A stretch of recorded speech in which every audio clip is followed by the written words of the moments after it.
ধানের শীষের প্রচারণায় মুখর সিদ্ধিরগঞ্জ। ৫ নং ওয়ার্ড বিএনপি কার্যালয় উদ্বোধন করলেন সোহেল রানার প্রতিবেদন। ডাচ বাংলা ব্যাংকের সকল শাখা ও ফাস্ট ট্র্যাকে সিআরএম রয়েছে। সিআরএম এ টাকা উত্তোলন ছাড়াও রিয়েল টাইমে টাকা জমা ও পাঠানো যায়। এই সকল লেনদেন সম্পূর্ণ ফ্রি। ডাচ বাংলা ব্যাংক, আপনার বিশ্বস্ত সহযোগী। নারায়ণগঞ্জের সিদ্ধিরগঞ্জে ২১শে জানুয়ারি রোজ বুধবার বাদ এশা নারায়ণগঞ্জ ৩ আসনের সোনারগাঁও সিদ্ধিরগঞ্জে ধানের শীষের পদপ্রার্থী আজহারুল ইসলাম মান্নানের ধানের শীষের প্রচারণার ৫ নং ওয়ার্ড বিএনপির সদস্য জহিরুল ইসলামের অফিস উদ্বোধন করেন।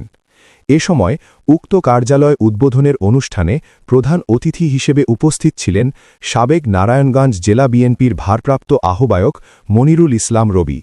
বিশেষ অতিথি হিসেবে উপস্থিত ছিলেন সিদ্ধিরগঞ্জ থানা বিএনপির সাবেক সাধারণ সম্পাদক আব্দুল হালিম জুয়েল, সিদ্ধিরগঞ্জ থানা বিএনপির সাবেক ছাত্রদলের ছাত্র বিষয়ক সম্পাদক মোহাম্মদ সালাউদ্দিন, ১ নং ওয়ার্ড বিএনপি সিনিয়র সহ-সভাপতি মোহাম্মদ সামির আলী, ১ নং ওয়ার্ড বিএনপির স্বাস্থ্য ও পরিবার কল্যাণ বিষয়ক সম্পাদক, ৫ নং ওয়ার্ড বিএনপির মহিউদ্দিন মোহাম্মদ নাজিম উদ্দিন, ৪ নং ওয়ার্ড বিএনপির সহ-সভাপতি মোহাম্মদ আনোয়ার হোসেন, ৫ নং ওয়ার্ড কৃষক দলের যুগ্ম আহ্বায়ক সোহরাব, ৫ নং ওয়ার্ড বিএনপির নেতা সুমন, মোহাম্মদ রুবেল সহ এলাকার গণ্যমান্য ব্যক্তিবর্গ ও অঙ্গ সংগঠনের নেতৃবৃন্দ উপস্থিত ছিলেন।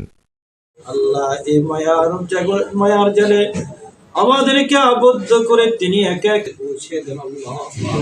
আল্লাহ তাআলা লক্ষ লক্ষ আলেম উলামা ফুজালা তুলাবা তার জন্য দোয়া করে মাওলা আল্লাহ জনগণের জন্য দেশের জন্য প্রত্যেককে ইয়াসিফুনা ওয়াসসালামু আলাল মুরসালিন ওয়ালহামদুলিল্লাহি রাব্বিল আলামিন।